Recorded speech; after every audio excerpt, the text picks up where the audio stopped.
Hi, welcome to another outdoor learning podcast. What I'd like to do today is again share with you a book, Don't Wake the Yeti, by Claudia Ranucci, and then we'll go through an interactive retelling. Pause the video when I ask questions, ask them with your kids or think of them yourselves. Let's go. Don't wake the Yeti. What are the dangers if you wake the Yeti, do you think? If you find a Yeti sleeping under your bed, there's no need to worry. Yetis are friendly, cuddly creatures. In this hilarious tale, you'll discover how to feed a Yeti, you'll need a napkin, how to run a Yeti's bath with ice, and what to expect if you take him to school. What do you think you'll have to do if you take your Yeti to school? If you think there's a Yeti curled under your bed, don't scream or panic, don't lose your head. As Yetis, you know, are most terribly rare, first check that it's not something else hiding there. What else could be hiding under your bed? Like those polar bear slippers you kicked on the floor, or the duvet that Mum couldn't find in the drawer. Oh dear, so you've checked, and it couldn't be that, and the furry white mound is too huge for a cat. Oh yikes, it's a Yeti! But phew, there's good news. Those loud snuffly snores means he's having a snooze. You've now time to think of what action to take. Stop! What are you doing? Don't poke him awake. What'll happen if you poke a Yeti awake? You've given him a fright. That's not right. Tell him you're sorry. Say humans don't bite. But if he still finds your lampshade appealing, show him it's safe to come down from the ceiling. Look at that Yeti's expression. Do you think he's more scared of the girl or the girl's more scared of him? Great, now you're friends. Grrr, is his tummy growling? Quick, time to feed him before he starts howling.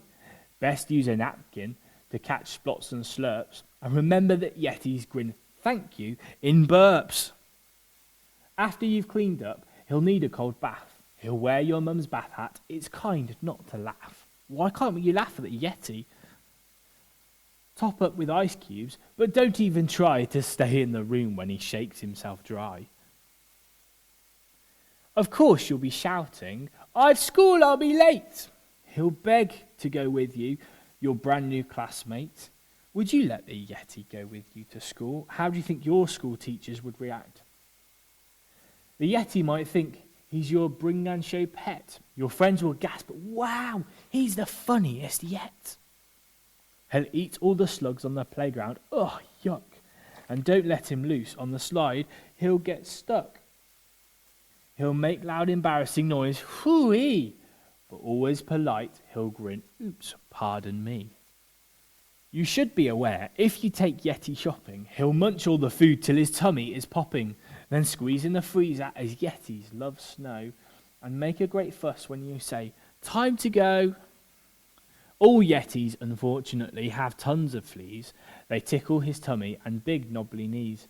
He'll ask you to scratch him for itchy relief. Take note, if he eats some, you must brush his teeth. What would you brush his teeth with? Because a normal toothbrush isn't going to be big enough. By now, you'll be asking, help, what will Mum say? A huge hairy Yeti, he can't stay, no way. The fact is that Yetis are great at disguise. Hit a chair, then a rug, in a flash of Mum's eyes. What do you think a Yeti could also turn into? Though keeping a Yeti won't suit everyone, they're cuddly and silly, they're friendly and fun, and things could be much worse if under your bed you find what could it be? Huge dinosaur hiding instead. Brilliant, I hope you enjoyed that. There's quite a few activities that you could do with this book. First one is you can make a Yeti den. You can make it outside. You might not want a Yeti covered in fleas living out in your bedroom, or you might want it living in your bedroom and you might create a nice little blanket fort for your Yeti to live in. You could create a massive comic strip on sort of a guide to how to live with a Yeti, or you might choose to change the creature and do a dinosaur. Remember at the back of the story there was a huge dinosaur there, so you might choose to do it about that. You might choose to make some kind of Yeti food. Obviously it needs to be nice and cold, so you could use your freezer or your fridge to help with that. Again, if you've got any more activities that you think you could do, please write them in the comments below. Much appreciated. Thank you for watching. Like it, share it. Thank you.